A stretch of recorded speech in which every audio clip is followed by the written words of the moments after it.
नमस्कार, मैं हूं मित्र प्रकाश और आज एक ऐसे मुद्दे पे हम बात करेंगे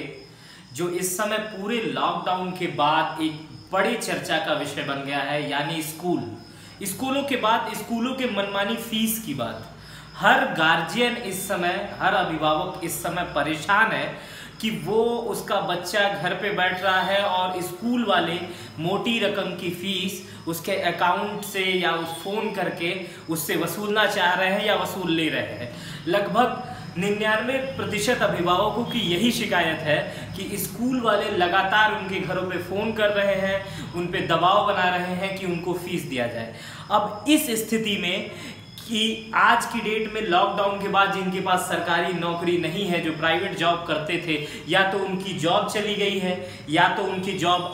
पे आधे पैसे मिल रहे हैं, या जो दुकानदार हैं उनकी दुकानें कैसी चल रही हैं। जैसे आप एक उदाहरण ले लीजिए कि एक दुकान जिस पे दिन भर हजारों ग्राहक आते थे, अब सुबह से 7 बजे से लेकर शाम 7 बजे तक का टाइम निर्धारित कर दिया गया है। सीमित समय के लिए लोग आ रहे हैं, वहाँ खड़े होकर अगर वो खाने वाली दुकान है तो खा नहीं सकते हैं, और अगर सामान खरीदने वाली दुकान है तो ज़्यादा देर तक मोल भाव करके खरीद नहीं सकते हैं। तो इस स्थिति में जब दुकानें भी केवल चल रही हैं, मतलब एक रेंगने वाली स्थिति जो होती है जिसमें गुजारा हो सकता है, तो एक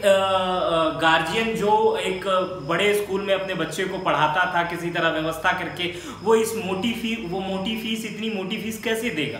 तो ये सोचने और समझने वाला विषय है, लेकिन सरकारों का इस मामले पे कोई इंटरफेयर नहीं है, क्योंकि ज़्यादातर स्कूल जो होते हैं वो या तो विधायक के होते हैं, या तो मंत्री के होते हैं, या तो किसी अधिकारी के होते हैं। अधिकतर स्कूलों में कोई ना कोई बड़ा पॉलिटिकल अफेयर्स होता है। तो कारण इस बात का है कि सरकार का भी इस मामले पे ध्यान नहीं जा रहा है। ध्यान भी जा रहा है तो इस मामले पे हाथ डालने से बच रही है, क्योंकि ज़्यादातर वो नियम बनाने वाले वही लोग हैं जिनके ये स्कूल हैं। तो कृपया कम से कम सरकार पे आप लोग एक दबाव बनाएं, अपनी तरफ से एक चिट्ठी लिखें प्रधानमंत्री को, मुख्यमंत्री को, अपने करीबी सांसद को, और इतना दबाव बना दें कि कम से कम इस मामले का कोई हल निकले। मैं ये नहीं कह रहा हूँ कि स्कूलों को कुछ पैसे नहीं देने चाहिए, क्योंकि स्कूलों में काम करने वाले लोग भी बेरोजगार हो जाएंगे अगर स्कूलों को कुछ पैसे नहीं मिलेंगे, लेकिन एक बीच का रास्ता जरूर इस मामले में निकलना चाहिए, ताकि स्कूल में काम करने वाले लोग भी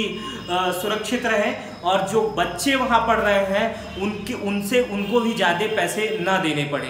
तो इस वीडियो को कम से कम प्रधानमंत्री या मुख्यमंत्री तक तो आप हम मिल के पहुँचा सकते हैं, या नहीं भी पहुँचा सकते हैं, कोई इशू नहीं है, लेकिन कम से कम आप अपने स्तर से, अपने प्रोफाइल से, फेसबुक से, यूट्यूब से, ट्विटर, इंस्टाग्राम, जो भी सोशल प्रोफाइल है वहाँ तक कम से कम प्रधानमंत्री और मुख्यमंत्री तक ये बातें पहुँचाएं और उन पर ये दबाव बनाएं कि हम मजबूर हैं और मजबूत भी हैं। बहुत बहुत धन्यवाद।